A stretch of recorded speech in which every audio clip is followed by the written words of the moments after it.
and US high conviction models, as well as an independent portfolio where we work in partnership with you to execute ideas that are expressed on the blog and in these recordings. We can also include derivatives to enhance portfolio returns.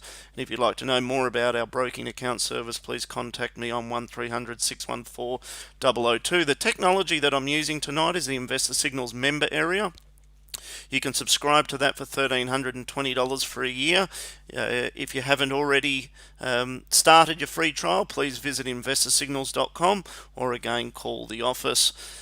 Starting or moving straight into a graph of the Nasdaq, the strength in the US equity market continues to be driven by the Nasdaq. So our reason for referencing this is to keep an eye on at what point is the market factored in too much good news and we get some rollover or correction in US equity valuations. And PEs are stretched by any measure, whether it's chip makers at 170 times forward earnings or companies that are not profitable and are trading on many multiples of revenue.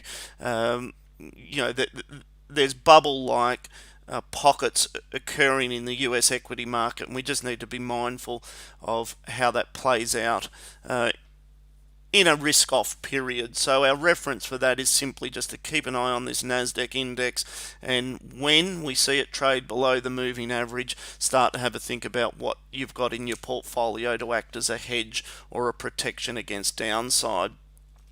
If we have a look at our local market, the XJO, before we move into the top 100 stocks tonight, the Australian market, resistance still up there at around 6,200, but as long as the Nasdaq and the S&P grind higher, we're going to see our market dragged higher with it. But there's certainly stocks that are overvalued, and I'll comment on those as we go through the top 100 tonight. So this is the Investor Signals member area.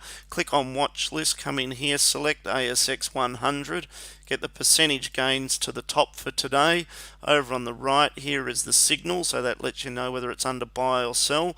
If we get the buys to the top, what we're going to be doing is going through the stocks by best percentage performers that are under buy conditions. We'll get a certain way through the list and we'll see the stocks switch from buy signals into sell, which is a reference to our primary algorithm signal, and I'll comment on that as we look through the charts. So as we go through those stocks under sell, I'll share with you a bit of fundamental information and as well as sort of the technical review.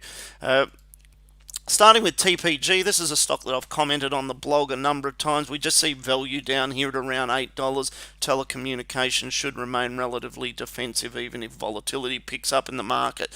Health insurers, this is under buy conditions, support there at around 450, but as I've pointed out previously, NIB Holdings profit was down 30% at the end of the December half, and we'll just need to wait and see whether the results this month turn out to be better than those that we experienced going into the December results. So it's not a stock that we're excited about the fundamentals on. Flight Centre not being there at present. Westpac. So in the US, we started to see a rotation out of technology stocks on Friday night, and we saw a bit of buying in the banks and some of the industrial companies. Now that's been reflected in the Australian market today, but generally the banks still, there's some risks around what bad debts look like, but I highlight Westpac there as the only bank that we're holding in our top 20 and top 50 model at present. APA Group, defensive income stream here. It's an infrastructure play at around $11. The stock trades on about a 4% yield, about 5-6% earnings growth. It's already gone ex-dividend, but I've been highlighting in prior recordings the $11 support there and the likelihood that it trades up closer to that $12. Afterpay, see this as a high risk proposition. It is under algorithm buy conditions. It is in the model portfolio, but we're going to be patient and wait for a pullback, and we'll have a look at this on the next algorithm buy signal. Sonic Healthcare, too expensive up here where it is at the moment. Fabulous company, growing earnings pre-COVID at about 4%, so relatively low growth, but the dividend yield's attractive at almost 3%, around 2.5-3%. Again, interesting to have a look at the upcoming earnings results, but we'd expect to see a correction in some of these names that have rallied hard, and we're keeping an eye out for the algorithm buy signal. So if we look back at the history here of Sonic, where you've had these green boxes in the past, They're the algorithm buy signals. Shorter term traders may take notice of the sort of secondary indicators being these green and red arrows, but the primary algo model down the bottom there. Sonic's made a higher high. We'd expect to see a correction just on a valuation basis and a buy on the dip opportunity in Sonic in the second half of this year. Orica has been one of our stocks that I've been commenting on the blog. We're buyers of it. So all these stocks are in the model. If we think about sort of shorter term trading opportunities in the market, Orica we've liked on the basis that the mining sector's remained relatively strong, and we're entering this as a buy side trade at around that $16 level, and then last week I highlighted it again at 17. It's pushing up towards our $18 target, maybe at around that $18 to $19 as an opportunity to take profit for shorter term traders. Fortescue's switch from sell to buy conditions still in the model. Iron ore remains very strong. AusNet Services is one that we've been on the long side of, so it's certainly traded up to our target. We're looking for a rebound off that support there at around 160 up to 180, now pushing 183, and you're starting to see money sort of reach a bit further in the market, looking for safety and yield within some of these infrastructure and utility names at the moment. CSL, been highlighting this on the blog at around 270. It looks good value. And that's on a relative basis. CSL still trades on a very high PE, up around 40 times earnings, 1% dividend yield. But it's not very often we see CSL correct 70 odd dollars. So we're getting down to a level you need to be mindful that there are risks that are given the large index exposure, that if the market actually has some kind of sell-off or shock, you could see CSL down at maybe as low as 250. So you just need to control the position sizing here. But for the most part, we're long the stock at the moment and thinking that it finds support around this 270 level. So it's one of the stocks I've been focusing on and drawing readers' attention to on the daily blog, which is an email you should receive at 11 a.m. Ansell, under buy conditions, a little bit expensive. We'll review the earnings with great interest. This is a classic setup where in the second half of this year we'll see a sell-off and an algorithm buy signal, and we'd want to ensure that you're taking advantage of that buy on the dip opportunity. Dexus not doing anything there. Northern Star, gold above 2,000 an ounce, likely to stay there. Northern Star around $15 is support. The whole gold basket still remains attractive. Gold Roads, Northern Star, Newcrest are our preferred opportunities there. GDX within the ETF space. If we track the history here of Northern Star, you can see the algorithm buy signal's done a great job of picking up all the high-low formations throughout this sort of long uptrend there. Interesting that the institutions are less keen on the outlook for Northern Star. General consensus is Newcrest over Northern Star. Brambles we like. It's not without its risk. Global trade is slowing down, and we may see a softer earnings picture in Brambles than what they highlighted a few months ago. But in saying that, the stock's corrected from 1350 down to 1070, 1080. I think it provides good value there and comfortable entering Brambles as long exposure off that 170 support. Not doing it in QBE. Ramsay Healthcare, again, comfortable with this name. Even in an environment where volatility picks up in the equity markets, $63 as an entry level in a Ramsay looks reasonable. Saracen, not doing it there at the moment. ASX, from a pure technical standpoint, it's under buy conditions. You've got the shorter term trend indicator here, the green arrow pointing up. If we just zoom out a little, have a look, the price is above the moving average, so it appears that this $82 support level is starting to hold, and you'd expect to see this move a little bit higher, but it really is linked to a buoyant market. Trading volumes are likely to be soft, and the upcoming earnings result may be enough to see a slight sell-off in ASX. Sydney, a higher risk, but support there at around that 525 and the stock above the average, and that's one that I've been flagging on the blog. JB Hi-Fi, cautious there, valuation looks a bit rich. Beach Energy, preference still remains Santos over Beach. Although for shorter term traders, we've just started to take profit on that Santos position. But generally, Santos, Origin, Woodside, Beach, um, they look reasonable at this level, but the base case has been oil prices sort of consolidate around this $40 level. We've seen that for the last few weeks, and it's probably not likely to feed through to higher prices for these energy names in the short term. Newcrest, preferred gold exposure, continue to stay long Newcrest. Alumina, comfortable here, higher low at around that 150 level. Short-term indicators are moving higher, the price back above the average, so continue to stick on the long side of that for the moment. NextDC, this one worries me a little. There's been allegations about their accounting standards. We may not see any detail on that in the August reported results, but I think the market will probably, given high valuations in Nasdaq, tech stocks probably run into resistance. Not sure that feeds through to a good environment for NextDC, and then add sort of the accounting allegations there on top. The risks are just too great to be chasing NextDC at these levels. ResMed, 40 times earnings, 1% dividend yield. Profit was growing, and I don't recall the exact number. I think it was maybe up at around 8 or 9%. But the concern is that revenue's slowing, and at 40 times earnings and a 1% yield, you don't want to be holding a growth stock with slowing revenue. Certainly not when it was up there at around $30. So we'd purchased ResMed at lower levels. We'd taken profit on it. Back down around this $22 level is where I'm happy to take another look at it, and I'll update you on the blog when we re-enter ResMed. Aristocrat, it's had a reasonable rally over the last week, but I still think the fundamentals could be a risk for the upcoming earnings here in Aristocrat. So I'll keep you updated on the blog there, but it's a stock that I'm more inclined to look at that from the short side than I am to chase it higher from where we are at the moment. So now we've switched into stocks that are under sell conditions.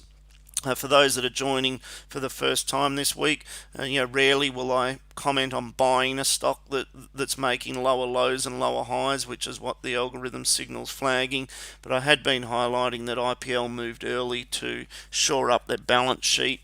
Our preference has been Orica over Incitec, but you've started to see Incitec rally off that 185 level and trending higher. Spark Infrastructure not doing there at the moment. CBA, even though there's had a strong day today, we're still a bit cautious on the Australian banks, and we just want to see more certainty around what that economic picture looks like. And are we on the cusp of sort of a broader correction in US equity? So that's something we're sort of grappling with on a daily basis. Scentre Group, cautious still on exposure to retail shopping. Qantas not doing there. I think there's better ways to play a recovery. NAB, we've been on the short side of that, and we've now covered the short, so we've closed those out. Bendigo not doing there, it's under sell conditions. Woolworths, we've stayed long Woolworths and Coles, given their defensive exposure in the market and reasonable dividend yields. You've seen the yield on Coles compress down to similar levels to Woolworths, which is just over 2% dividend yield at the moment. So owning the stock here and selling covered calls over it, you're turning that 2% yield in about an 8% cash flow. So if you'd like to know more about the covered call strategy, please give me a call on the office number. ANZ under sell conditions, so the original algo there up at sort of $27. The stock's had a substantial sell-off, so you're seeing still this lower high structure in place, but these shorter term indicators just saying that we've got a shorter term sort of correction or a rebound in this downtrend, but ultimately we expect these banks to run into resistance again. But for the moment we've covered the shorts, and I'll let you know on the blog when we reset the short positions in the banks again. Magellan Group's under sell conditions, so resistance up there at around $65. Bank of Queensland, you can see there the lower lows, lower highs, the most recent sell signal up there at around $7. So all these stocks are not in our model portfolio. So once a company's under sell conditions, it's excluded from the model vicinity. You can see there, so the short signals are the sell signal, the down arrow, and the stock price below the moving average. Coles Group, so comfortable holding this, defensive. And in a low interest rate environment, there's only a handful of stocks that money's going to flow into. I do think they're getting expensive and not much more upside. BlueScope, not there at the moment. Transurban, we were looking for another leg down around $13 before we added this into the portfolio.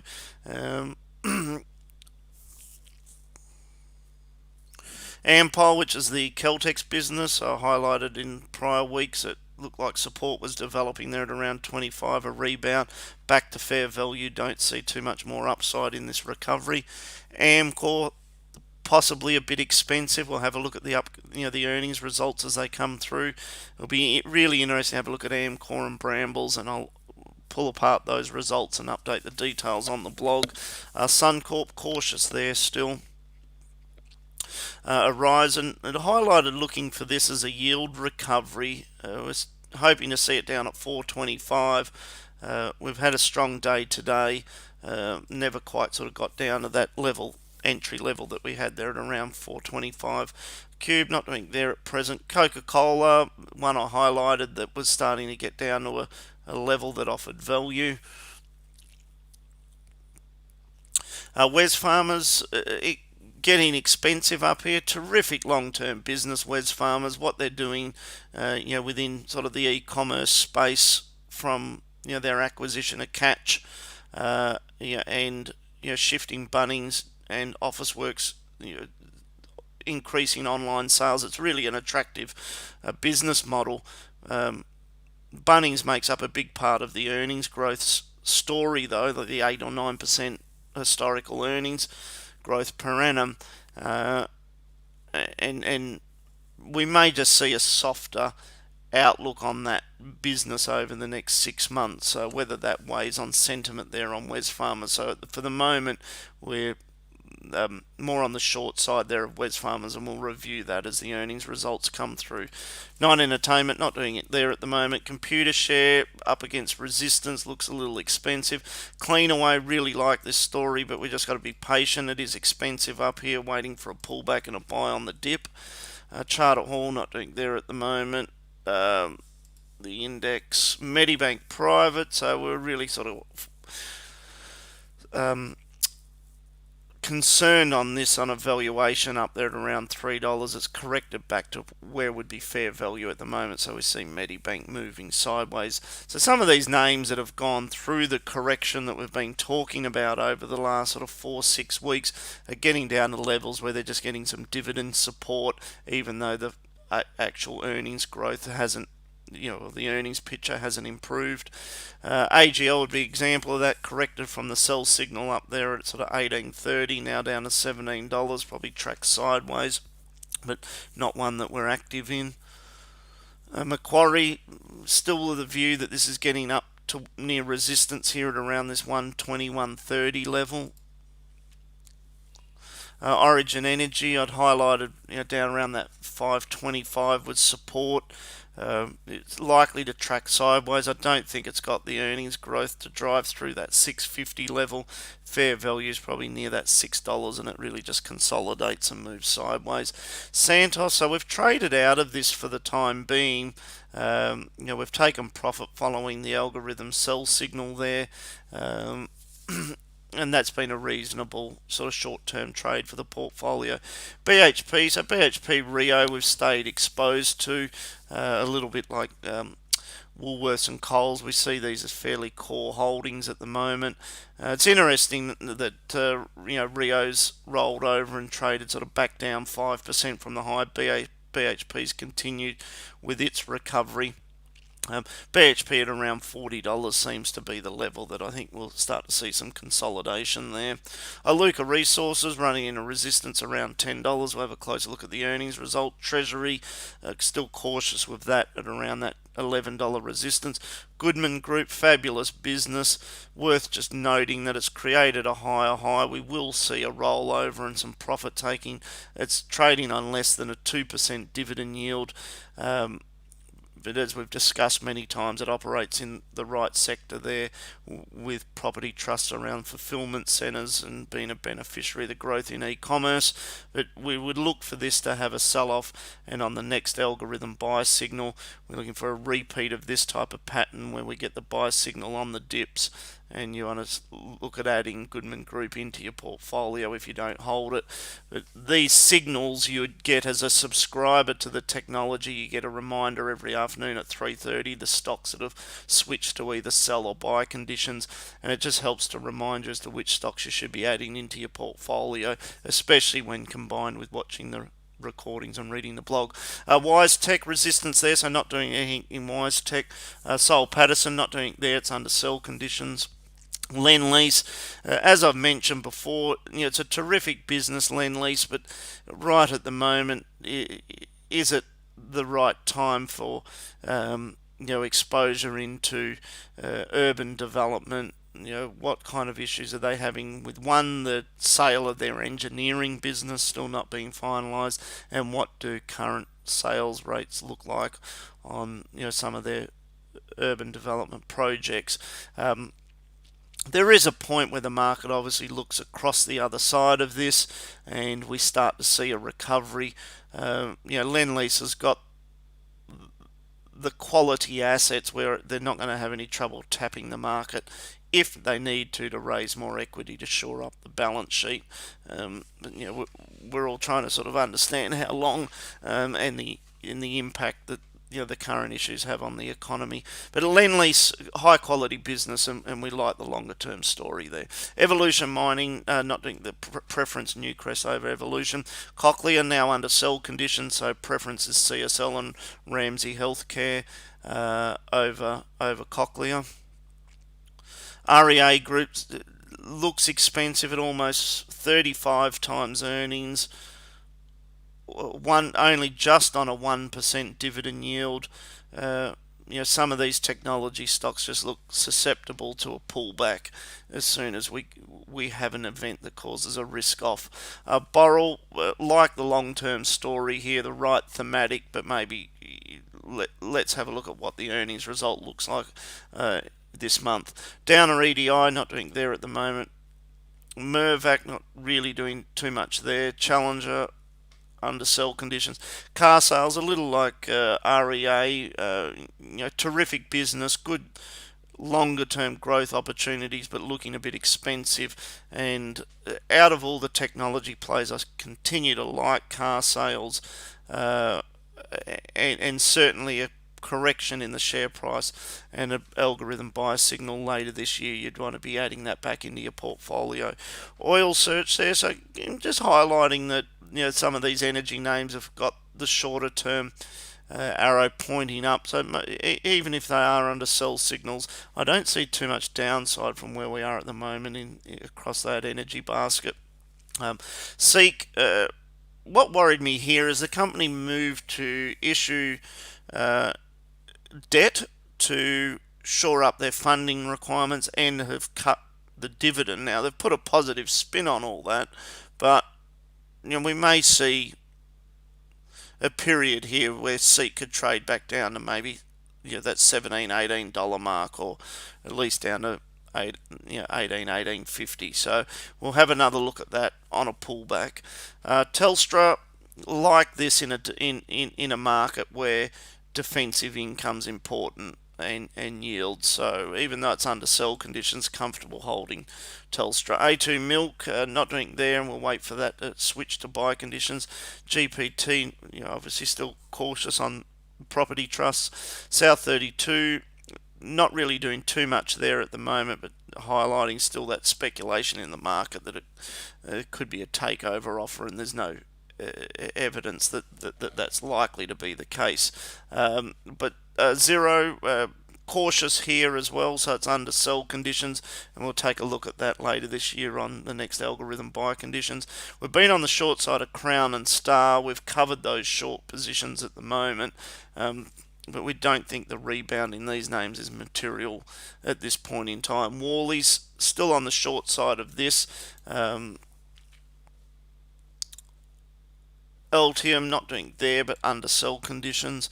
So again, if you're joining us for the first time, we're kind of at a unique stage in the market. We're probably 70 to 80% of the market's under sell conditions, and that's just a function of obviously the rebound in the market that we've had and the large number of stocks that are making lower lows and lower highs.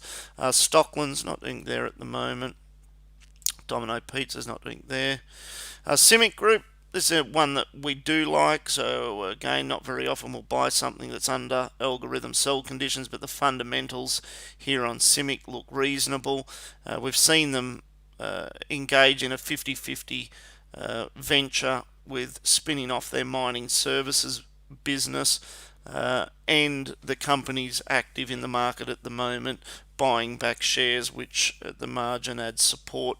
But the thematic there of exposure to infrastructure spending is attractive to us, so we're comfortable with the long exposure there in CIMIC off that $20 support level. Aurora not doing there. ALS not doing there. Woodside, again, just highlight how the energy baskets, we've got these shorter term momentum indicators pointing higher. Insurance Australia Group, so an example there where the algorithm signal's done a great job of picking up that high there at 650 and the stock sold off following that. Oz Minerals, so exposure to copper. The production numbers have been very good on Oz Minerals, but up at around $14, it is looking expensive. This is an example of where a stock's under sell conditions, but in the second half of this year, any correction, we'll start to see the buy signals come back in, and you'd want to be adding Oz to your portfolio on the next sell-off in the back half of this year. Rio starting to run into resistance up at around this 107 level. It is up below that moving average there. We've got the shorter term indicator trending down. At the moment, iron ore's holding up well, so we don't see any significant downside risk for Rio BHP, so we're continuing to hold exposure to at least one, if not both of those names. Crown, cautious here, as we have been from that $11 level, but you can see there I've put in another resistance there at 960 and expecting it to continue to struggle beneath that, but we'll continue to review that closely. AMP under sell conditions there, and it's continued to move lower, so nothing too positive there on the structure. Likewise with Tabcorp, we think valuation looks full there at around 370. Reliance Worldwide under sell conditions there. The stocks move lower from 350 down to 260. And there we are back to Virgin Money. So just to recap the stocks that I'm focusing on, coming down here, I've saved them in watch list number 3, and we'll just have a quick move through these to finish tonight. So TPG below $8, like the look of that. APA Group at $11.